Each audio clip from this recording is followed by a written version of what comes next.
Now, hello everyone. Unusual thing, I'm standing now because I can't find a space to record and I really want to show you this beautiful sweater, and you probably have a few questions anyway, so write down below if I missed something. The first things first, this is the sweater and I love the motif so much that even though the description of the pattern on RAVELRY wasn't so clear for me, I thought, let's face it, I'm kind of advanced knitter, I'll probably go through it and make it the way I want to. So anyway, on the screen you can see main stuff. For instance, it's a fingering weight sweater. We see that the gauge is 24 stitches and the needles used and so on and so on. Over here you can see that there are two sizes that there is a word over here that I thought meant bust, like, you know, circumference of your chest, but it means, I think, it's the range. It says the range, so I presume that designer just put the sweater flat and measured it. I think that's the way. So, like, you know, if you put the sweater like this and you just measure this, because what I thought when I was knitting it, the sweater is knitted up top down, that while I'm knitting it I will be adding stitches if it's too small for me, because let's face it, the way I understood it, 64 or 70 something centimeters is not my bust circumference.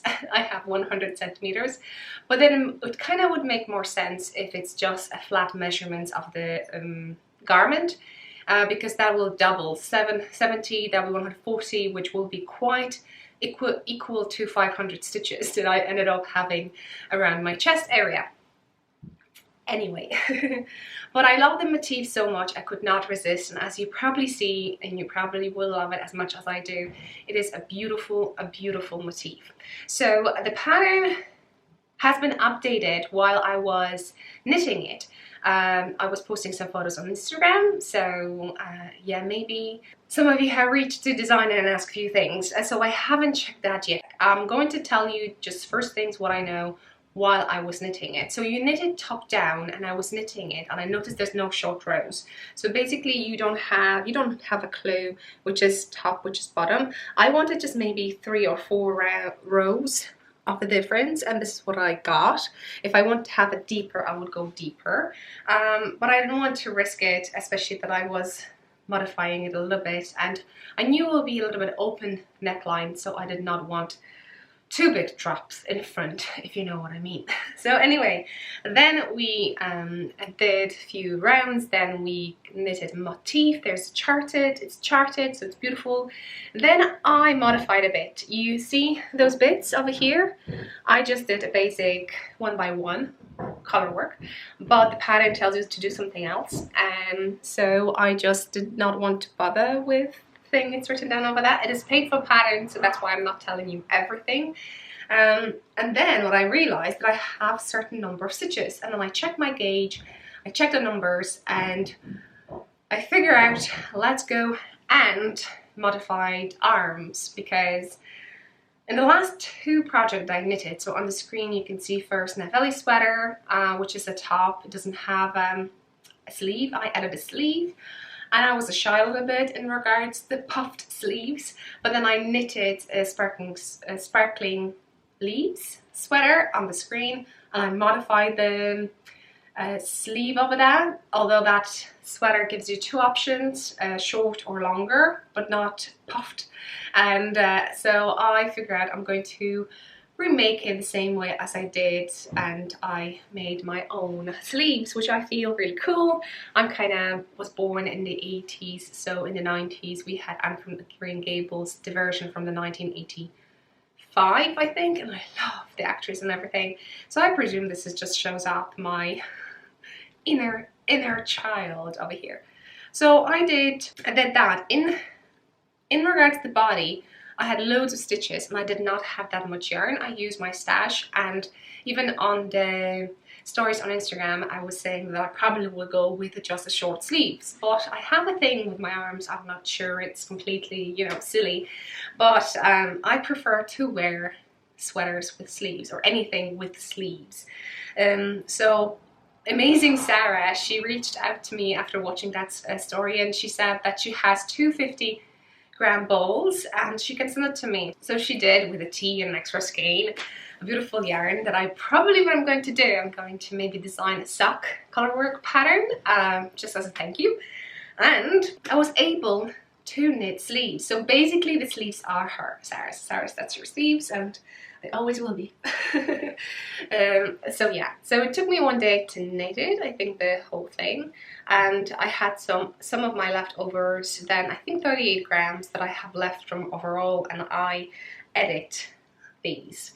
I split the yarn to 2 and knitted these, and what I use 3.5 millimeters, which I presume you are size 3, and then I had, I think over here 3 millimeters, which is US size 2.5, I think, and then I had for these 2.75 millimeters, which is US size 2. So basically when you have sock needles, that's what I did, and it's beautiful. So in regards to the body, another modification that I did not go straight, because I knew that I'm not going to have enough yarn and just not to play yarn chicken. So what I did, I calculated how many stitches I have in my chest and how many I would actually want around my waist area, or I actually need around my waist area, just to make sure that I also be able to pull that thing through my shoulders when I'm putting the sweater on. Just to be aware when you modify sweaters, don't do it too tight. So you can have over here your waist. What I did, I knew how many stitches I want over here, and basically I was just decreasing them, and I think I did that a few times, I think from here till there, every 3 rounds I think, and I liked it. I also added a purl side stitch too, actually. That way it's even easier to mark. You don't have to mark under the sleeves. That way you can count how many rounds you do without even marking a stitch over here. But if you don't have it, like I'm knitting now a sweater, maybe I'll show you a peek, then I have to do that, because yeah, but I'm doing completely different sleeves over there because it's a gift knit. So anyway, at the end I'm going to show you a peek, and obviously it would not be finished if I wouldn't put my knittingILove tags. So we have over here hard, and it says super wash wool, because it's 75% wool, 25% polyamide, at least in the one. So now let me show you yarn. Now I kept everything in this beautiful bag, and this bag I got last year at the end of the summer, because normally during the summertime we don't go on holidays. We were saving money, as you probably know now, that we bought a house and got a loan, let's say that way. And I really wanted to have kind of an image of a beautiful beach, and I got this bag, and this is from Canada, made in Canada by Handmade Bags by Diane. Beautiful size, and I know that I have a 20, and I know I have olive zipper, and I think she has blue zipper, like a C. Right, so keychains, you can find them in my shop, so check them out. They're perfect if you have loads of whips like I do. And now, so let's go with the main color. I still have some bits left, so I will have 4 toes, maybe heels for socks, and this is Drops Fable, and the color is 114. 114 Drops Fable. This is very affordable yarn, so yeah, check it out if you would want to have a content of the wool and a bit of polyamide. Go for it. And I get Knit Crate boxes, so you may see on this channel unboxing, and Knit Crate sends me yarn, and well, I can do whatever I want with it, so I like to knit with it. So I added it in this project, and this is, I think, is a sock crate. I think I got in January. I didn't write it down, I should actually. January, December, or maybe February, but that was a sock crate. I don't know what I'm getting. Sometimes I'm getting Knit Crate box or sock crate box. So there are two different things. So yeah, that was one skein and a magazine, and I really like this deep green, and especially I was just basically trying to play with the colors that the actual on the screen again design I made, because I really liked it. And this is 75% extra fine merino, 20% baby alpaca, and 10% nylon. So we have 70, 20 and 10 merino, alpaca, nylon. It has a beautiful high twist, as you can see, and the Fable doesn't have it. I'm going to show you how to knit up. This is the color Garland, so I'll tell you it's perfect for color work if you have in the stash and didn't know what to do with it. Check the screen now. It blooms beautifully. It has that alpaca in it, so it gives that lovely high-low over here. Fable gives that too, and at the end I blocked the sweater, but basically it looked exactly the same thing when I just finished knitting with it. Well, these were runky stitches, and here now, oh yeah, I modified this also, how I started to 1x1 rib. I'm not sure the pattern calls for 1x1, I'll check in a second, right down over here. But I wanted to do tubular bind off, and then I changed my mind, so I didn't.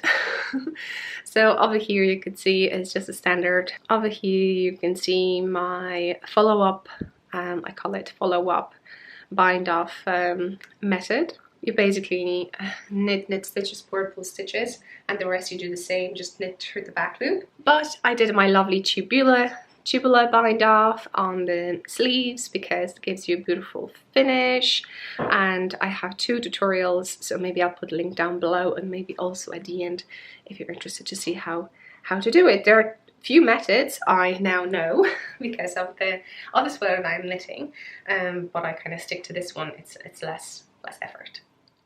It's still, you know, a bit of an effort, but yeah, love it so much. So here is a sneak peek of the sweater that I'm knitting right now, and this is pink velvet. Obviously once I finish it, I'm knitting sleeves. I'm not sure how long are they going to be, so I'm finishing this one at the moment over here. Well, leave it for a while, and I'm starting a second one because this is a gift knit, and the person, because we can't meet, is just measuring herself and letting me know. So yeah, this is a quick knit. It's Andrea Mori, I think I'm saying it right. So yeah, if you are interested, stay tuned, like, subscribe, and I'll tell you more when I finish it because it's so nice.